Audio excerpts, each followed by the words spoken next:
Ang mga huling pangungusap ni David. Ika-23 Kabanata.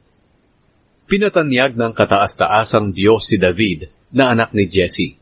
Pinili siya ng Diyos ni Jacob para maging hari at sumulat siya ng magagandang awit ng Israel. Ito ang mga huling pangungusap niya. Nagsalita ang Espiritu ng Panginoon sa pamamagitan ko. Ang mga mensahe niya ay nasa aking mga labi. Sinabi sa akin ng Diyos na bato na kanlungan ng Israel, ang namumuno ng matuwid at may takot sa Diyos, tulad ng liwanag ng araw na sumisikat sa umaga na walang maitim na ulap, na nagpapakinang sa mga damo pagkatapos ng ulan.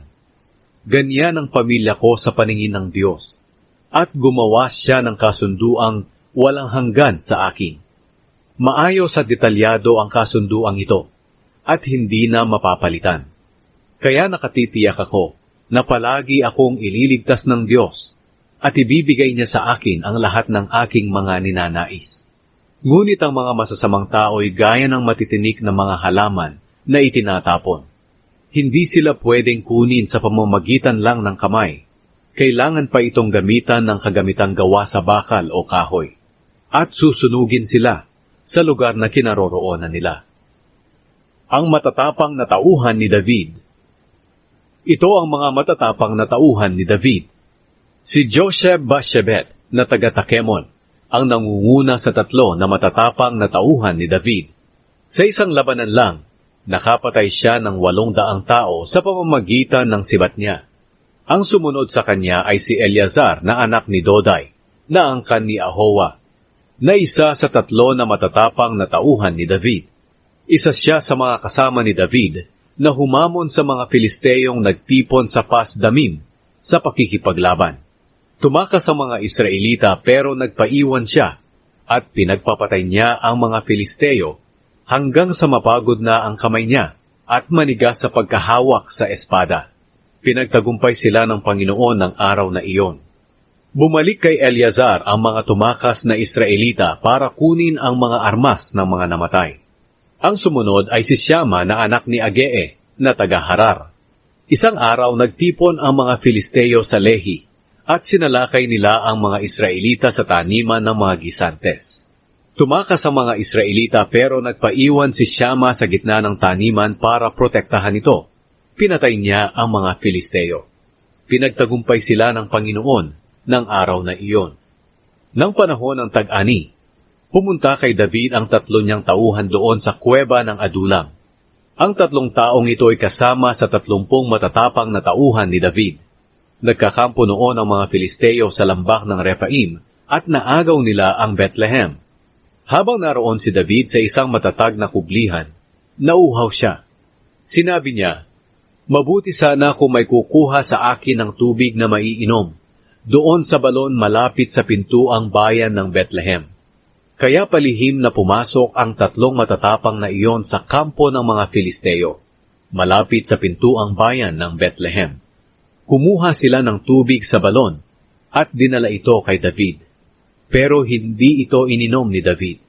Sa halip ay binuhos niya ito bilang handog sa Panginoon. Sinabi niya, "Panginoon, hindi ko po ito maiinom. Dahil kasing halaga ito ng dugo ng mga taong nagtaya ng kanilang buhay sa pagkuha nito. Kaya hindi ito ininom ni David." Iyon ang ginawa ng 3 matatapang na tauhan ni David. Si Abishai na kapatid ni Joab na anak ni Zeruya ang pinuno ng 30 tauhan ni David.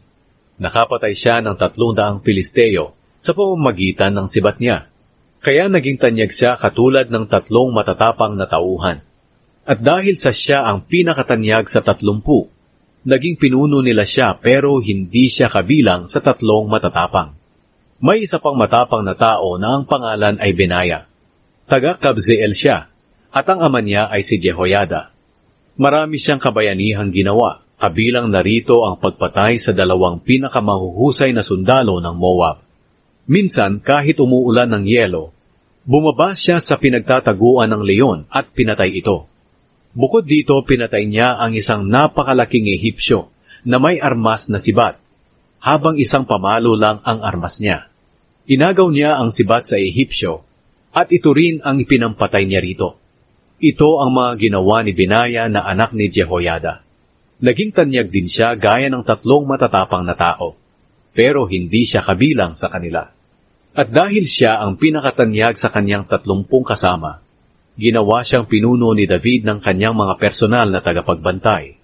Ito ang iba pang miyembro ng 30 matatapang na tao.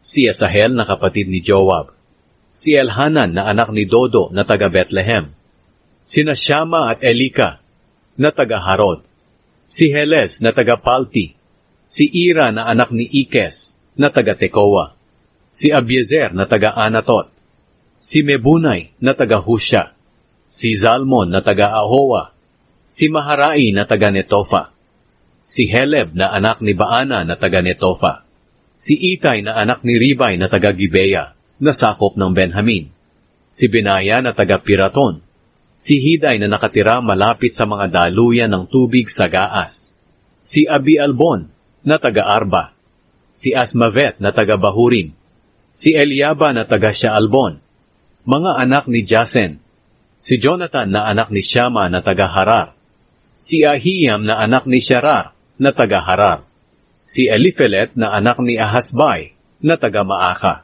si Eliam na anak ni Ahitofel na taga Gilo, si Hezro na taga Carmel, si Paarai na taga Arba, si Igal na anak ni Natan na taga Zoba, ang anak ni Hagadi, si Zelek na taga Amon, si Naharai na taga Beerot, ang tagadala ng armas ni Joab na anak ni Zeruya, si Naira at Gareb na mga taga Jatir, at si Uriah na Heteo. Silang lahat ay 37.